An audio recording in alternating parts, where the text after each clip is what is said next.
Buenas noches. Hoy voy a desarrollar la tarea académica 1 de la materia Filosofía del Derecho.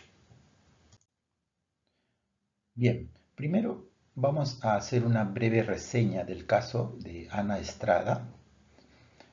Bien, en el informe se centra en el caso de Ana Estrada, quien busca ejercer su derecho a una muerte digna debido a una enfermedad, la polimiositis, una enfermedad incurable. Se analizan las implicaciones legales, éticas y sociales de su solicitud de eutanasia, abordando diversas teorías jurídicas, ¿no? Como en primer lugar abordamos el positivismo excluyente de Kelsen, quien sugiere que el derecho se basa solo en normas, lo que podría negar el derecho de Ana al no permitir un análisis ético. Bueno, también veremos el positivismo incluyente de Hart, quien introduce la posibilidad de considerar principios morales en la interpretación de las leyes, lo que permitiría un enfoque más flexible. Así también veremos el positivismo crítico de Ferrajoli, quien defiende un enfoque garantista que prioriza los derechos humanos sobre las normas, argumentando que Ana debería decidir sobre su vida. Pues bien, finalmente analizaremos el realismo jurídico de Al Ross, quien subraya la importancia de considerar las realidades humanas como el sufrimiento de Ana en las decisiones legales. Pues bien, al final del informe daremos una conclusión respecto de los temas que se han analizado. Ahora bien, el positivismo excluyente de Kelsen. El positivismo excluyente de Hans Kelsen sostiene que el derecho debe ser un sistema autónomo, separado de consideraciones morales. Según Kelsen, las normas jurídicas son el único criterio para determinar qué es el derecho, y su validez depende de su conformidad con una norma superior, llamada norma fundamental. En este marco, el derecho es válido no por ser justo, sino por estar establecido por una autoridad competente. Esta perspectiva enfrenta un desafío en el caso de Ana Estrada, quien busca acceder a la eutanasia prohibida por el artículo 112 del Código Penal peruano. Aplicar estrictamente esta norma negaría su solicitud sin considerar su dignidad personal. Sin embargo, el juez decidió inaplicar la norma, priorizando los derechos fundamentales de Ana, lo que representa una desviación del enfoque kelseniano y demuestra sus limitaciones de este positivismo en casos que implican derechos humanos. Positivismo incluyente de Hart.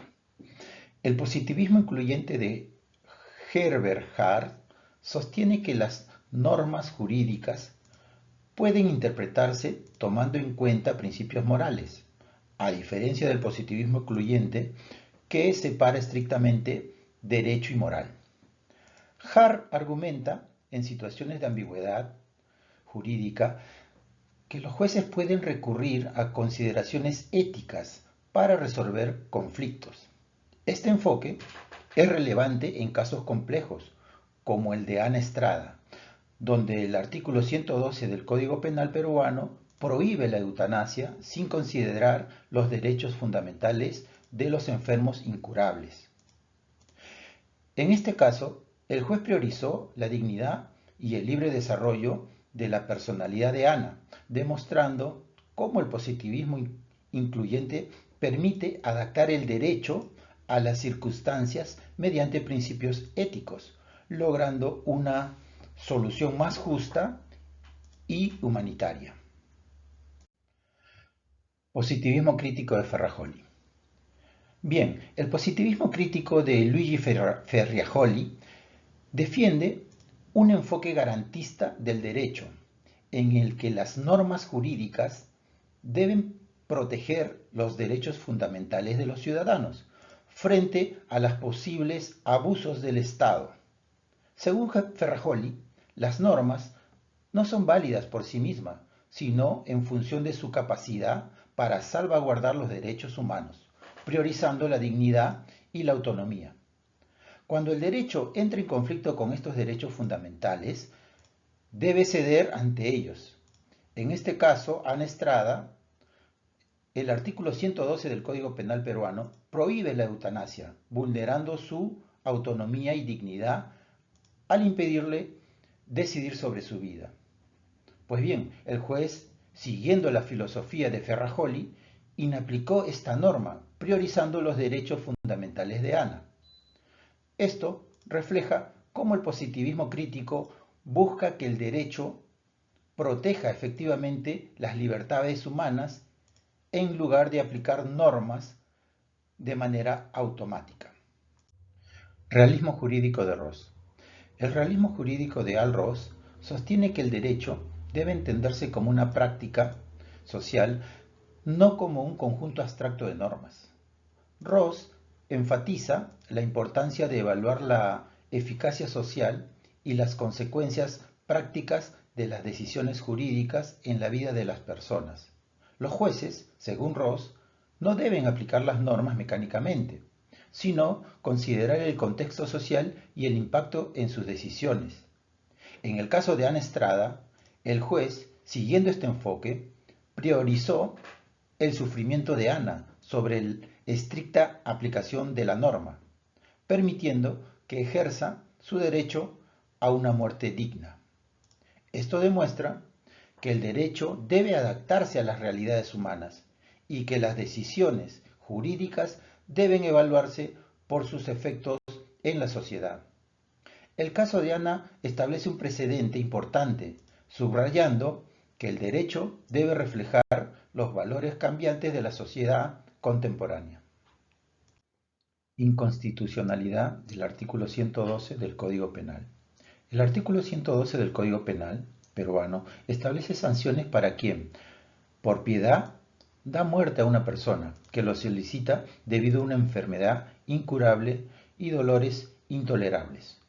Aunque su objetivo es proteger la vida, esta norma puede entrar en conflicto con derechos fundamentales consagrados en la Constitución del Perú, como por ejemplo el derecho a la dignidad humana.